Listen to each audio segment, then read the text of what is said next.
Dr. Andre Nel, we've caught you at hospice. Please tell us, what is palliative care?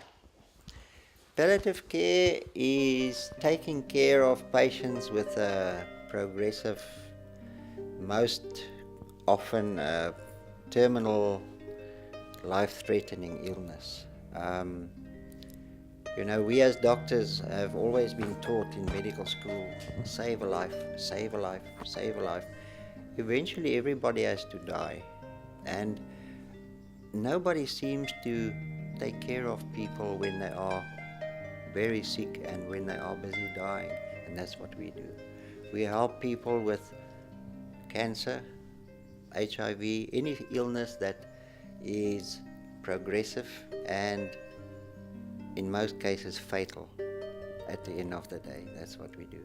We help, we treat their symptoms, we take care of the needs of the family, of the patient, whether it be psychological, physical, social, spiritual. We look after everything. It's a total holistic care that we provide for people. Can you tell me what you do at South Coast Hospice now that the Kingfisher House has been closed? How it's running? We have always been seeing patients on an outpatient basis like any hospital does. And if people have a problem, then we make an appointment and I come and see them here. Big difference now is that if that patient has got terrible pain, symptoms, we cannot admit him now to control that. We have to now rely on the family to actually take care of the patient, or put him in Sheppey Hospital, or put him in a private hospital or whatever. So it makes it much, much more difficult to control the patient's symptoms. This unit is unfortunately a very, very necessary part of palliative care. We have now to basically rely on the family to take care of the patient, and anybody whose family has got no idea about medical side of anything. So if there's any symptom that suddenly appears, they get all in a tiss, and they have to start phoning and take the patient to the hospital. We still have our teams going out to patients' houses and seeing them there. But what has changed now is that when they find a serious patient, they used to bring the patient back here. We used to admit the patient, and then you have 24-hour control over the patient's symptoms. You start medicine, within half a day you can see, right, it's working, it's not working, let's give more, let's give less, let's do something else. That we cannot do anymore. Our sisters try then and go out every day, but it's not nearly the same. It ends up having to be the patient's family that has to take responsibility, and that's difficult, as you said. You have got no medical knowledge. What do you know if something crops up?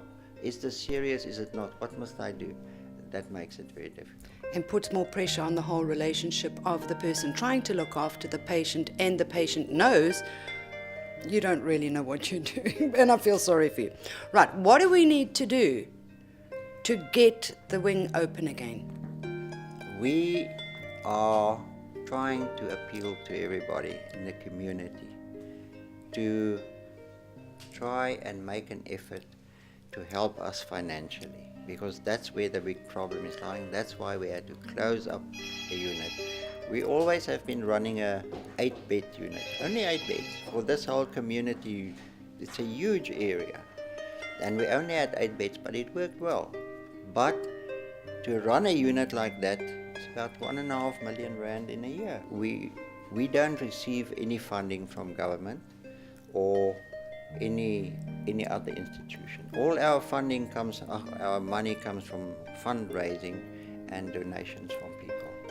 What we need is, we need to know that we have got a sustainable amount of money every month, so that we know it is coming every month.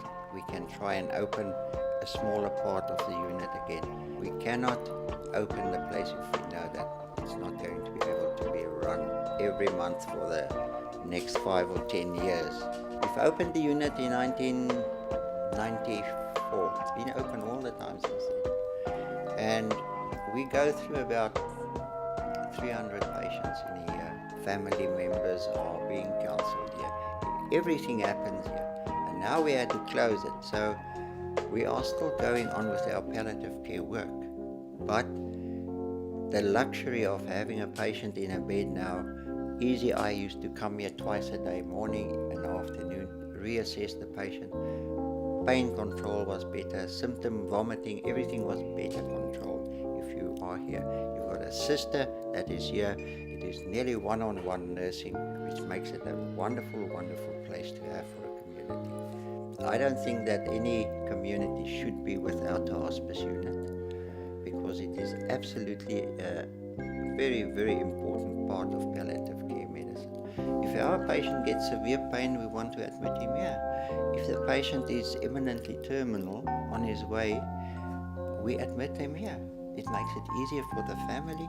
The family can sleep here, they can be here, they can do everything, you know, and it really helps the patient, it helps the family to have what we call a peaceful, wonderful death. So a big appeal to everybody out there, it's only 50 Rand. It doesn't cost you much, but if we add them all up, It does make a difference. we might be able to open the wing again. Yes, I would love to have this unit open again, because the community needs it. And now on a more personal basis for you, thank you so much for coming down to hospice, giving your time. What can we say? It's not that they're really paying you a fortune to come down here, but you, out of the goodness of your heart, come down here and give service to the community and have done for years. And for that, we thank you very much. Thank you. Yeah, no, it's not a problem. It is a very, very rewarding work.